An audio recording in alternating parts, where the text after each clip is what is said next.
So let me start by saying that on behalf of Work Package 1 in Media Futures, I am thrilled to be your host for this Media Futures seminar today, and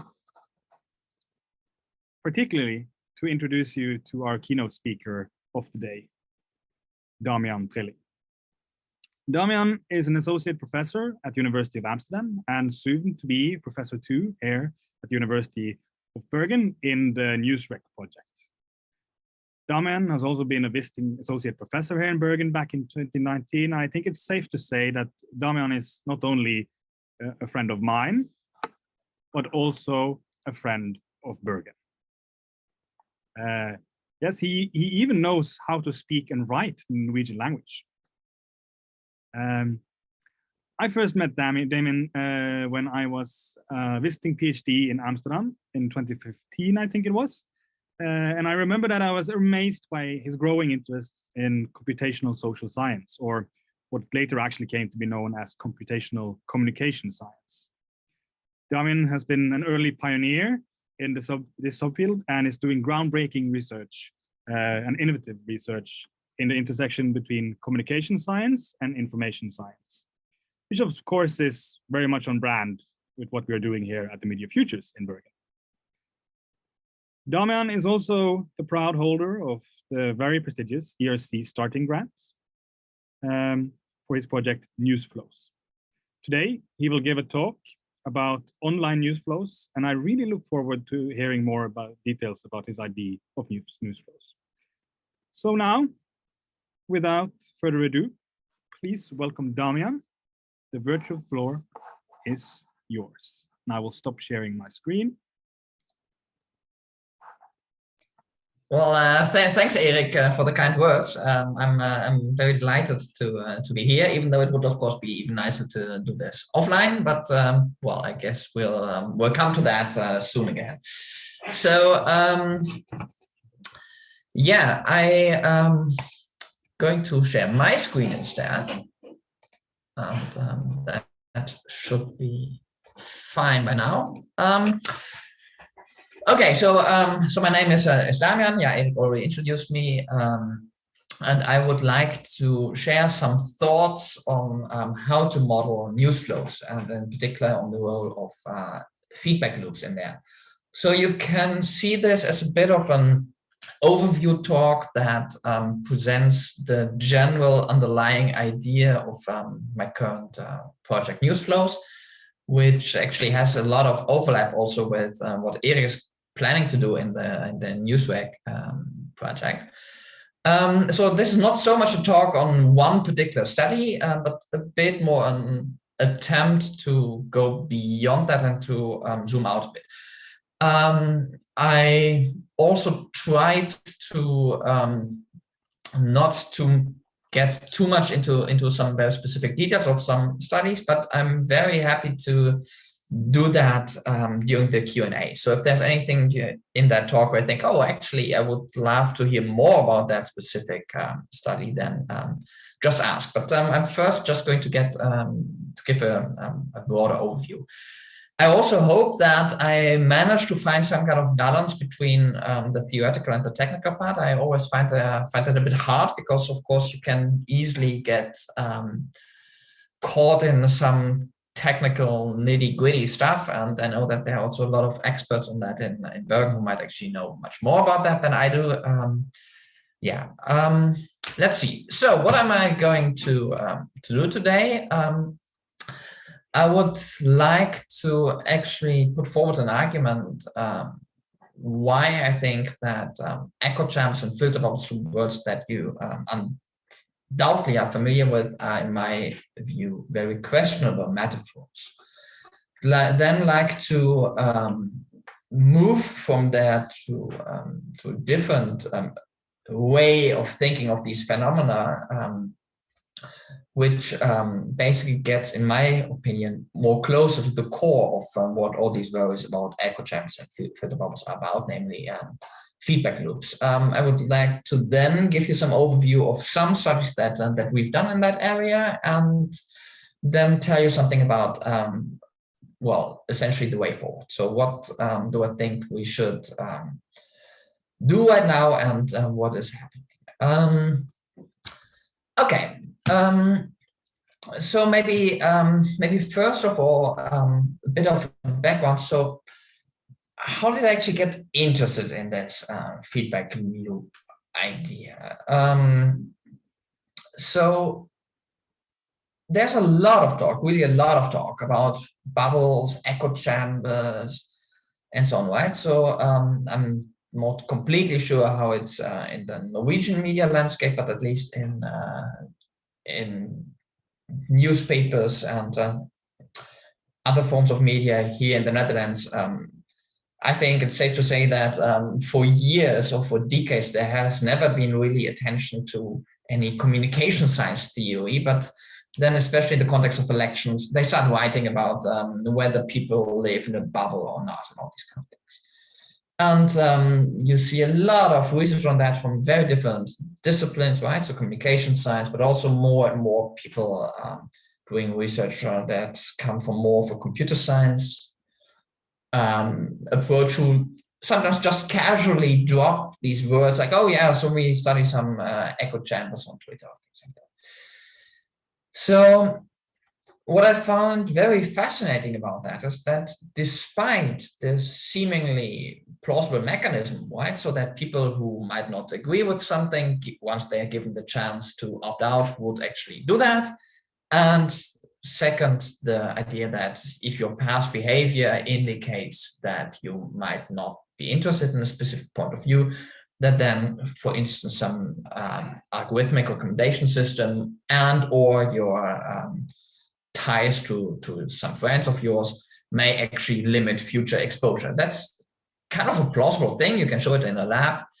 At the same time, there's very little real world evidence. So what do I mean with that? I mean that if we essentially go a bit further than seeing like, oh yeah, exposure to this and this content increased with X% in a lab, and if we rather look at, well, are there people who really are not exposed to counter-attitudinal information, then we find very, very little evidence. So what I find interesting about that is that the mechanism in principle is plausible. Effects exist, but it seems that in public discourse and also in parts of research, the effects are hugely accentuated. So why is that the case? Well, I think that at the core of that problem is the fact that these metaphors of an echo chamber or a filter bubble are very questionable. So I decided to actually do something that one should also do normally, which is actually looking up how these were defined originally. And well, actually the filter bubble thing, that's of course very much attributed to Eli Pariser, who is actually an internet activist. And he said, well, together these engines create a unique universe of information for each of us, what I've come to call a filter bubble, which fundamentally alters the ways we encounter this information. So it seems to be a unique universe, each of us. So this is really hardcore personalization, right, in there. Bruns, in a recent book, actually wrote, as platform algorithms learn from the user's choices and users make those choices predominantly from the options promoted by the algorithm, a self-reinforcing feedback loop gradually curtails choice to an increasingly narrow and homogeneous set of options, right? So the idea behind this bubble metaphor is that we get isolated because of a visual circle, a spiral that actually would limit what you're exposed to. Okay, so why is this actually so positive? Why is this an appealing metaphor? Well, it's easy to imagine, right? It's easy to find anecdotal evidence for that. Right, so everyone knows of someone who radicalized in some weird, maybe anti-vaccination bubble or whatever. And there's, of course, a clear mechanism, right? So one could say, well, there's some algorithm, or more broadly, some system consisting of some algorithm and some data and so on, that is filtering content. That leads to confirming of pre-existing attitudes. That leads to polarization. Something that's easy to follow. And about this anecdotal evidence, well, sorry for this being in Dutch, but this is about, and you've probably also read some publications on that, about the fact that YouTube, at least at that point when it was research launched, so something like 2 years ago, tended to recommend more and more extreme content, right? So people started with, let's say, something that was conservative, but completely within the realm of normal political discourse. And then in just very few iterations with recommended follow-up videos ended up in very extreme, being exposed to very extreme content. This is actually from a Dutch online magazine. They actually also tried to investigate that, and that's one of these examples of saying, well, the mechanism is plausible, it's easy to provide anecdotal evidence, these things happen. But the problem is that it's very hard to find really hard experience, because almost no one uses only one source, one platform. So we can maybe show indeed that people get radical content on YouTube, but that does not mean that they're completely sealed off in the whole information diet. And the third thing that is very problematic with this is the frame of reference. So if we basically complain that people would increasingly live in bubbles, then we need to say, compared to what? And to take a very Dutch example, but I think it more or less applies to other countries as well. A century ago, there was a very, very strict separation of society in the Netherlands between Catholics, Protestants, socialists. And that means within each of these pillars, they had their own radio station, their own television station, their own sports club. Only at the elite level, there was contact. So I think it's very safe to say that 100 years ago, people were much more in a bubble. So the frame of reference is very problematic here.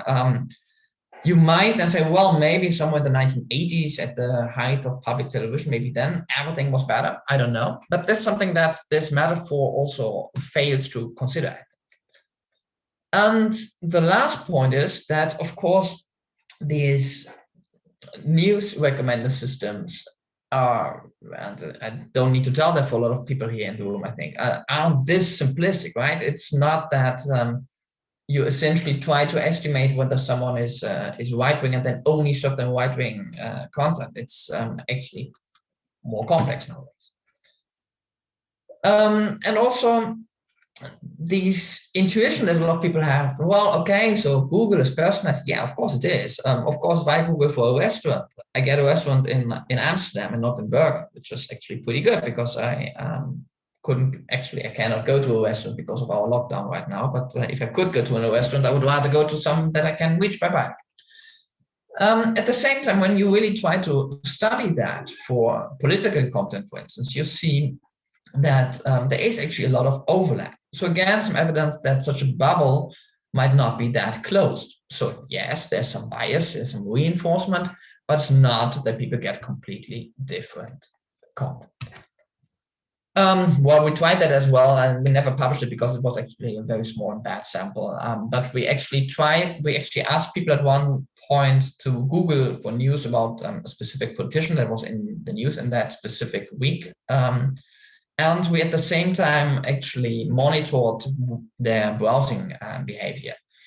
And so we saw that when a diverse set of people, when they basically Google on a political issue of that week, that there is a lot of overlap. So on the first result page they saw on Google, that's what we consider here, literally everyone had an article from Volkskrant, which is a major Dutch newspaper, and only 2 or 3 out of these 10 got actually personalized. So why do we see also here this kind of discrepancy between common wisdom and ideas, and on the one hand, and the fact that it's so hard to really find these closed bubbles? Well, probably because personalization indeed maybe happens in other domains. Location is a really important one for looking for a restaurant, but it might not matter that much simply for political content. Also because, and that's of course a very problematic thing in itself, but there is a large concentration on big players, right? So everyone actually gets exposed in these systems to something from the major news brands. And there's simply a lot of overlap because the same results are actually relevant for everyone. So let's get to that echo chamber thing. So we talked about filter bubbles, and it's actually very hard to find a clear-cut definition for what an echo chamber then is. So it could be that you could say, well, it's just a synonym. So the second thing could be, and that's what we defined in literature review some time ago. We actually said, well, an echo chamber, that's more when we talk about something that's more self-selected. So if you basically opt in or opt out somewhere, if you decide not to follow a specific channel or something, while a filter bubble would rather be when it is determined by a system, like a recommendation system or some other algorithmic thing. And others, so Axel Bruns, for instance, has actually made a different distinction. He said, well, echo chambers, that's when we are talking about connecting with like-minded people. Filter bubbles are when we are talking about communicating with like-minded people, right? So there's a difference between connecting, as in whom do I follow on Twitter, and communicating as in to whom do I send content. But however that may be, whether it is self-selected or algorithmically selected, what is actually at the essence of it, of these concerns, is that there's a feedback loop. That the fact that I do something influences my own action in the next. So of course we can think of an audio feedback loop, right? So if we put a microphone too close to a speaker, then at one point we get a terrible noise. But more systematically, we can actually define a feedback loop as parts joined so that each affects the other, right? So the microphone affects the speaker, which again affects the microphone. Very popular in cybernetics in the 1950s, but in complexity science, system theory, also an important concept. Actually, it has been discussed in communication science as well in the 1980s to model audience-producer relationships. And the idea back then was that we need to overcome, on the one hand, stimulus-response thing, right? So if that's think, well, the media affect the public, and at the same time, the alternative, using gratifications, which basically would be, well, people just do with the media whatever they want. Well, to overcome this one-sided thing with arrows in two different directions, the idea was to basically argue, or in the 80s, that it takes two to generate media effects, and that the relationship between the two actors, so journalists and the public, for instance, may even change during that effects process. It's actually also been used in gatekeeping research because to basically explain that over time, journalists adopt their selection process based on the feedback they receive from their audience. And of course, that was in the 1950s much more indirect, right? So maybe based on letters to the editor or complaints by phone at one point, journalists thought, well, maybe I'm going to change my way of selecting stories. But nowadays, of course, this could be much more direct if you think of, for instance, journalists basing their decisions on, for instance, what is trending on social media, how well their headlines do with A/B testing and so on. So also here we see a feedback loop between the audience and journalists, just in a well, more modern way, but not qualitatively different from what has been observed already 50 years ago. So we could, for instance, say that there are these loops that actually explain how, or can shape how a journalist influences a news user by actually producing some content, while at the same time actually having the the reverse error as well. And the same goes then towards the sources, because also their sources, like politicians they interview, might adapt to how the journalists do that, give them feedback, and so on. In communication science, there's also been this notion of reinforcing spirals by Slater, which is actually, and actually he also used the term feedback loop there. So he talks about mutually reinforcing processes as opposed to self-regulating processes might be expected to spin out of control or move to some extreme value of positive feedback. You could actually say, if you're very much into these parallel time series data, that every of these causal Latin models that look a bit like that essentially model a feedback loop. It's only that it's measured only in 3 points in time, while you would optimally want to measure it in more points. But the question is, if we say this is a reinforcing process that spins out of control, so why aren't we doomed, right? So if it actually is the case that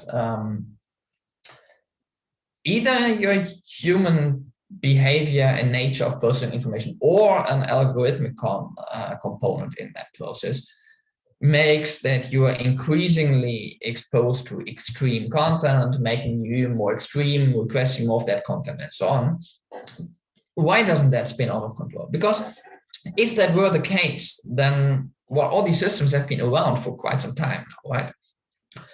And what these worries have been voiced like 10 years ago, 20 years ago, partly even. So by now we would have some civil war, right? So, well, we don't. So why aren't we doing?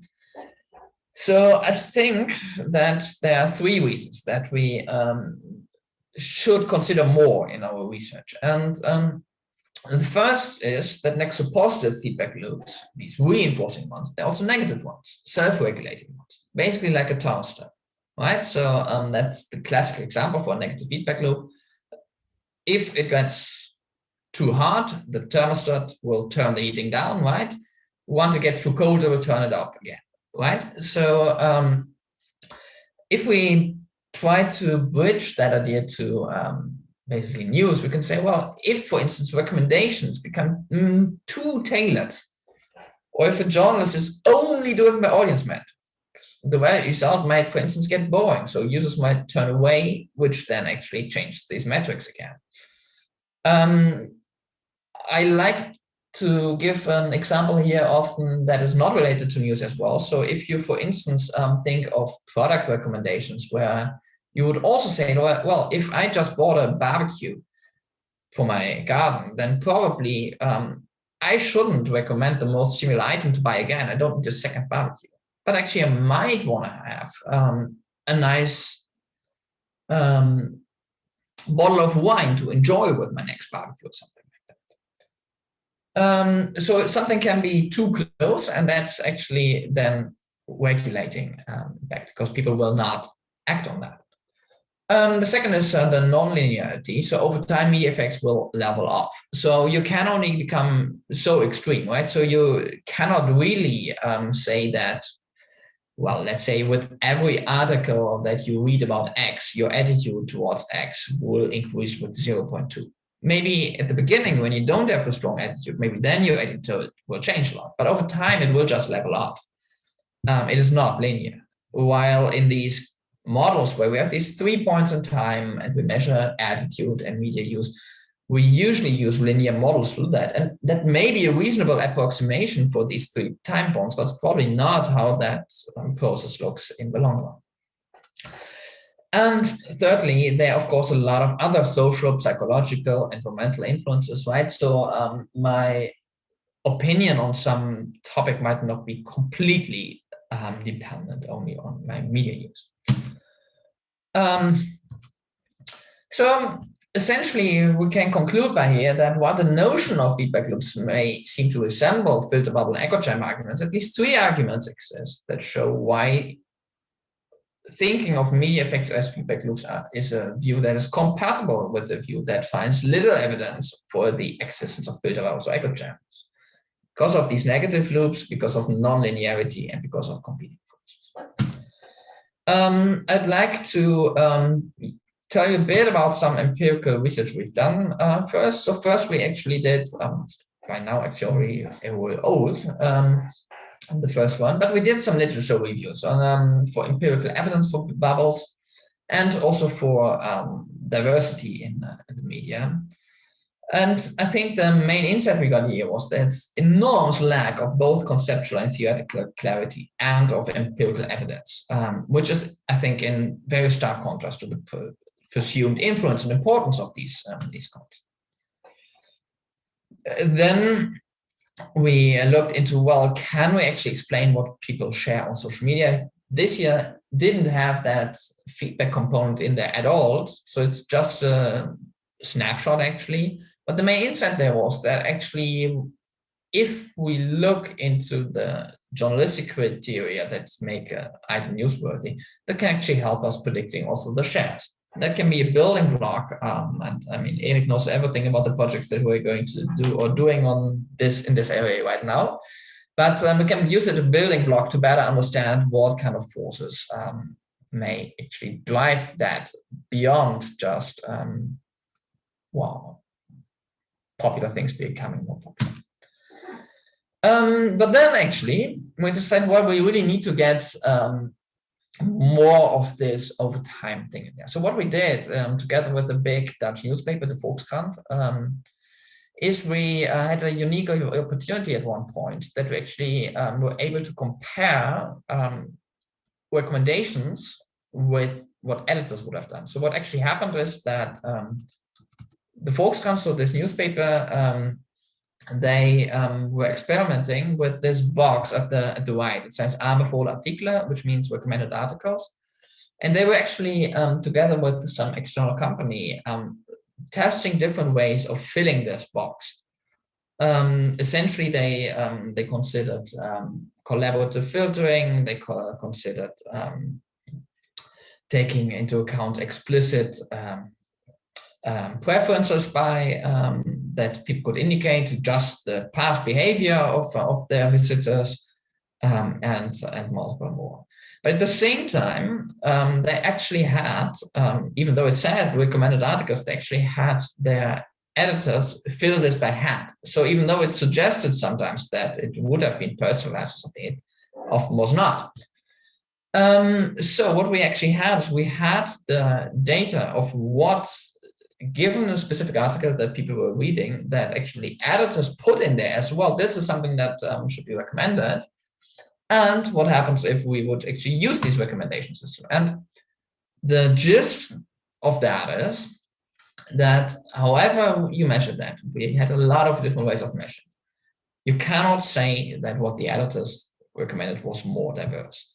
So even in these scenarios where you base the recommendation heavily on the past behavior of the users, we did not find that people that narrowed down what people got recommended. But that's also understandable, because why should, if we think about it, why should actually editors be more diverse? So there's an article on, say, some political issue, and then probably the editor is an expert on that topic, immediately has some very closely related things in mind and actually puts those in the recommendation box. So this starting point that a human recommendation by definition would be more diverse doesn't make too much sense, I think. Well, of course, this is also just a small snapshot, right? Because even though now we have data over multiple time points of, say, the history of persons, we didn't really get to the dynamic thing yet, right? Because we essentially here did not get any estimates of different recommendations at different points in time. So we did something else. So we essentially built a website that scraped once an hour that scraped once an hour, I think 8 or something major Dutch news sites, and then actually presented some of these articles to the participants. So we had recruited something like 250 persons who basically were paid to use our news site instead of their favorite news sites for some time. So what happens then is that well, they got an account, and for some of them, depending on their experimental condition, we just gave them a random selection of what we found on these 8 news sites. So those people basically were exposed to the same news in the same ratio they would have also encountered if they would have visited a non-personalized news site. And because it was updated once an hour, this was really up to date. So it was not old news. It was, in terms of ecological validity, very high, even though we could have done the styling maybe a bit nicer. Well, I agree. But the nice thing is, for some people, we actually implemented the recommendation algorithm that then actually recommended based on content similarity, based on their previous wishes, and so on. So we had multiple. Well, we had a lot of cool things in there, even though actually it was very challenging to get the participants. So we hired a company, and well, we actually, until today, I literally got a mail today, even though we did this 2 years ago, we were fighting with them about some payment details. Well, don't get me started on that. But the nice thing is we have a lot of choices. So in total, 23,000 selections of news items. And it's very hard to model that, of course, because it is nested within sessions and so on. But some of the things that we found there is that, first of all, even though that was not our most central research question, but what we found really interesting is that there's literally no correlation between actual diversity and perceived diversity. So we actually asked people after they completed the experiment, we asked them a couple of things, because we actually presented this thing that was the cover story. Well, we are trying to build a new news site, and we would like you to be a beta tester of that. So we asked them, like, how did you like the site? How did you like the user experience, and so on? And essentially, we found that, well, even though some of our news diets were much more narrowed down, people actually did not perceive that. They didn't realize. So we think, because we, out of 9 items, we personalized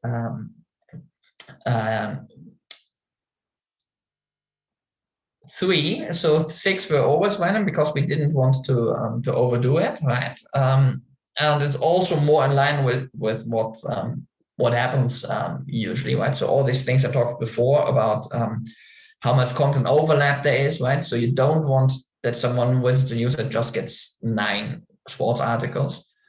But even if these 3 were heavily personalized, people actually thought, oh yeah, it's diverse now.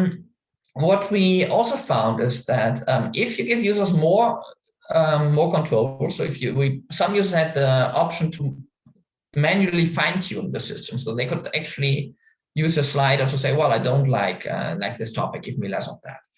And indeed, if you give them more control, that will actually lead to less diversity. At the same time, there was also more variance. So we cannot say that this is true for everyone. There was just some people who did that heavily, and for others didn't.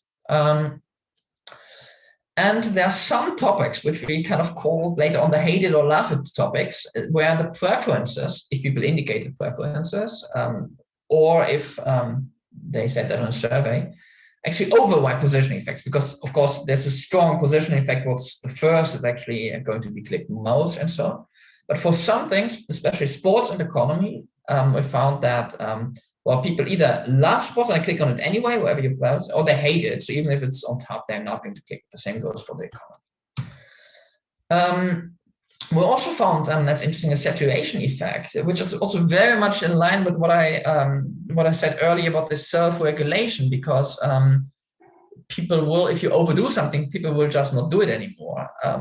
So we found that if actually people have already read a lot about a given topic, let's say the economy, then the likelihood for future selections drops. So they're not going to do it. They're simply going to select something else. We really had strong positioning effects. On mobile, well, quite obviously, because there you had to scroll more. That was really extreme. So then the question, of course, is this also the case that those who have less diverse interests to begin with indeed get less diverse news over time in such a system? Well, essentially, not really. So only in that condition where, well, see the yellow line, where we gave them possibility to explicitly self-select personalization, so explicitly say, don't show me sports. Only in those cases, the overtime exposure diversity was actually influenced. For the rest, there was no such effect or no such difference between the recommender conditions and the random conditions. So taken together, I think we can say that there is some evidence for more complex relationships, so that there are these feedback loops within news sites, but that the system does not determine people's selections and that other forces indeed may be more relevant. Okay, so what's happening right now? So I started in February. I started a big ESC project called News Flows. There are two PhD candidates working with Monica in Zealand, and I asked Anna, Kasper, and Suzanne as co-supervisors. So Kasper is involved in both projects, and Anna in one, and Suzanne in one. And together, we actually want to use a large variety of methods to disentangle these processes more in detail. It's a 5-year project. There will be a third PhD in a year from now, and also a postdoc in a year from now. So a lot of stuff to do. But what I'm basically want to study, of course, already started, but what we're thinking is are these kind of effects. So these are examples of how flows could look like. So the first one, for instance, would be something that is consistent with this echo chamber and or filter bubble scenario, right? So maybe we have some partisan citizen who reads something from a fringe website, we post it to a partisan community, and there it actually gets a reinforcing effect. And that may then maybe explain a bit how this content from this fringe website has some effect on it. But it could also be much more complex. So for instance, we could have a scenario like on the right side where we have, for instance, a journalist who reads something from this website, covers that in the mass media. That actually may influence future coverage, right? So we know a lot of these things from agenda setting research, for instance.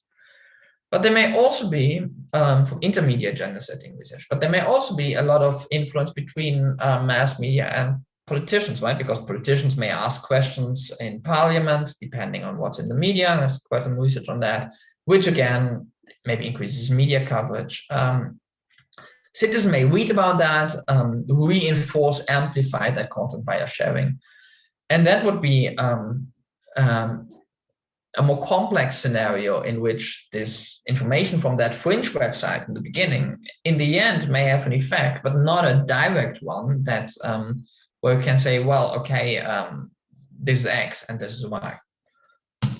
In particular, we're going to look at a couple of levels on that. So what's called consumer level feedback loops. So basically a bit what I was also talking about in this one experiment with the news recommendation website, where we essentially want to see like, well, what happens within a person, right? So do people actually become more extreme in their beliefs or not, and under which circumstances?